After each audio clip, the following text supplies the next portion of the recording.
Selamat pagi, saudaraku. Seringkali kita selalu bersikap permisif. Kita tidak berani mengatakan dengan tegas bahwa kita ini kerasukan setan. Jadi ketika kita berbuat dosa, berbuat kesalahan, Roh Kudus menegur kita, mengingatkan kita, harusnya kita langsung mengakui dosa itu dan menyadari bahwa kita ini kesetanan, saudara, kerasukan setan, atau kita berada di dalam kungkungan kuasa gelap. Seharusnya kita minta ampun dan minta kekuatan dari Tuhan, betul kan, saudaraku? Supaya kita tidak melakukan hal dosa yang sama lagi. Firman Tuhan mengatakan dalam 1 Yohanes 3 bahwa orang yang lahir dari Allah tidak bisa berbuat dosa lagi. Kita harus berambisi untuk menjadi orang yang tidak berbuat dosa lagi, saudaraku. Yang menjadi pertanyaan, menjadi sesuatu yang menggelitik hati saya adalah kenapa orang tidak berani membuat janji kepada Tuhan untuk dia hidup kudus. Karena ingat loh saudaraku, penakut adalah salah satu jenis orang yang tidak akan masuk surga. Penakut adalah orang yang tidak mempercayai Allah hidup. Memang percaya itu perlu waktu, perlu pertumbuhan. Tetapi kita yang harus mengobarkan dan menyalakan terus kerinduan itu, sehingga tidak pernah padam. Kalau kita menyalakan kerinduan itu, begitu kita berbuat salah, itu sakitnya bukan main, saudaraku. Dan ini yang akan membuat kita menjadi trauma kepada dosa. Trauma-trauma itu akan menciptakan kerinduan kita untuk tidak berbuat dosa ke depannya nanti. Tetapi kalau seseorang tidak punya komitmen untuk hidup suci, jadi hanya sekali saja, sesaat, insidentil, maka ketika ia berbuat dosa, ia akan merasa nyaman-nyaman aja. Jadi komitmen itu boleh disimpulkan begini, tergantung kita. Bukan tergantung siapa-siapa. Memang itu tidak mudah, tapi bisa, saudaraku. Dalam 1 Yohanes 3 dikatakan, setiap orang yang tidak berbuat kebenaran tidak berasal dari Allah. Demikian juga barang siapa yang tidak mengasihi saudaranya. Jadi tidak ada kompromi, saudaraku. Kalau kita tidak melakukan kebenaran, berarti kita bukan berasal dari Allah. Kemudian ayat yang ke-9 dikatakan setiap orang yang lahir dari Allah tidak berbuat dosa lagi. Sebab benih ilahi tetap ada di dalam dia. Dan dia tidak dapat berbuat dosa karena ia lahir dari Allah. Luar biasa ya saudaraku. Jadi kita harus sampai pada keadaan di mana kita tidak bisa berbuat dosa lagi. Bahkan kepada orang yang menyakiti kita pun kita tidak dendam. Kita tidak berusaha untuk membalas kejahatan dengan kejahatan. Tuhan berkata 1 Petrus 1 ayat 16, kuduslah kamu sebab aku kudus. Tidak mungkin Allah perintahkan kita melakukan sesuatu yang tidak bisa kita lakukan. Jadi jangan anggap Tuhan itu kejam, saudaraku. Seakan-akan Tuhan memberi perintah kepada kita yang tidak bisa kita lakukan. Tuhan semesta alam, Elohim Yahweh, Tuhan kita, Juru Selamat kita, Yesus Kristus tidaklah demikian. Dia beri perintah yang pasti kita dapat lakukan. Amin, saudaraku. Di dalam 2 Korintus 6 ayat 17 dikatakan begini.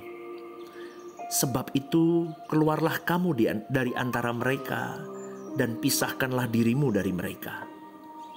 Firman Tuhan, dan janganlah menjamah apa yang najis, maka aku akan menerima kamu. Dan aku akan menjadi bapamu, dan kamu akan menjadi anak-anakku laki-laki dan anak-anakku perempuan. Demikianlah firman Tuhan yang Maha Kuasa. Saudaraku, memang tidak mudah, dan Yesus sendiri berkata, berjuanglah masuk jalan sempit. Karena banyak orang berusaha masuk tetapi tidak bisa. Banyak orang yang memiliki keinginan tetapi tidak punya perjuangan.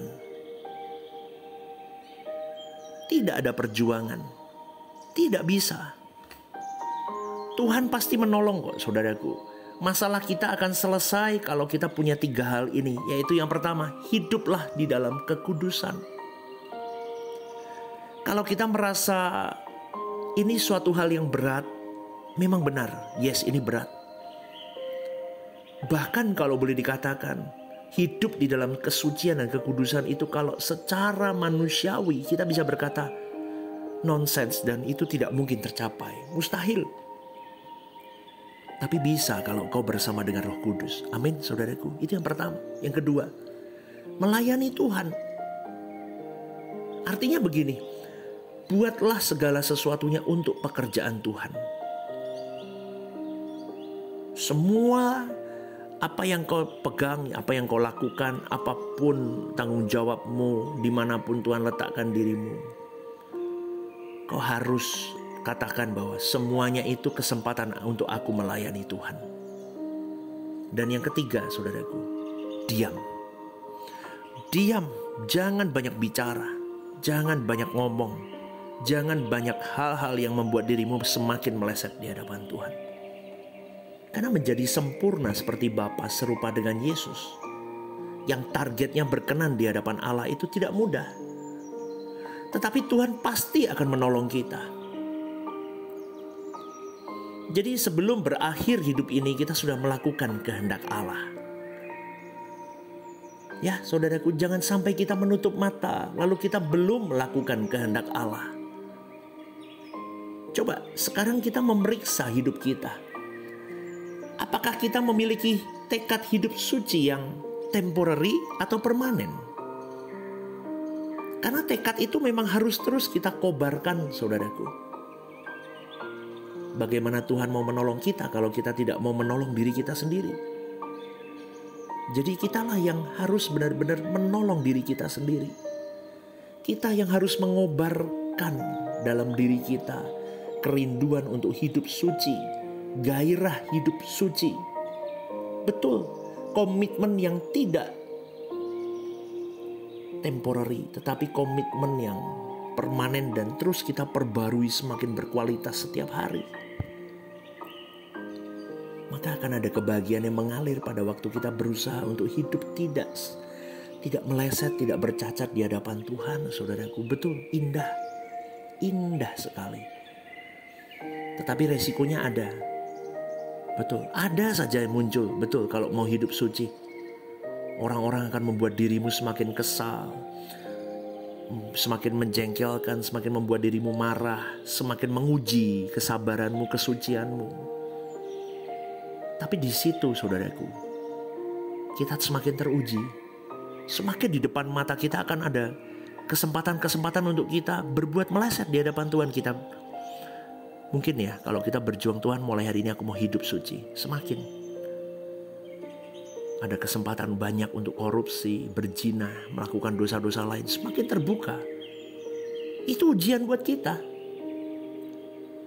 Kadang kita bisa heran, kenapa sih kok malah jadi gampang begini sekarang ketika aku bertekad hidup suci.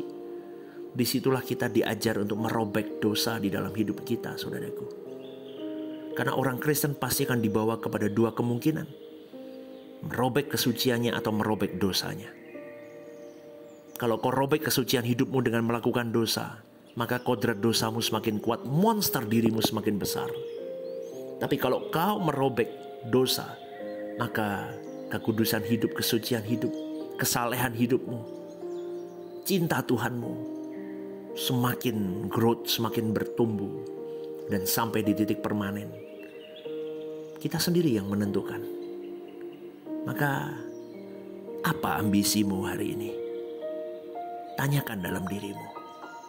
Ambisiku, pastor, aku mau merobek kodrat dosa. Puji Tuhan. Kalau ambisimu aku mau menggeliatkan kodrat dosaku, oh monggo silakan. Tetapi kau harus tahu konsekuensinya ketika kau merobek kekudusan hidup. kau sedang menyakiti Allahmu. Maka pilihan di tanganmu. Renungkan ini saudaraku. Apa ambisimu di hidup ini? Tanyakan. Selamat pagi dan Tuhan memberkati.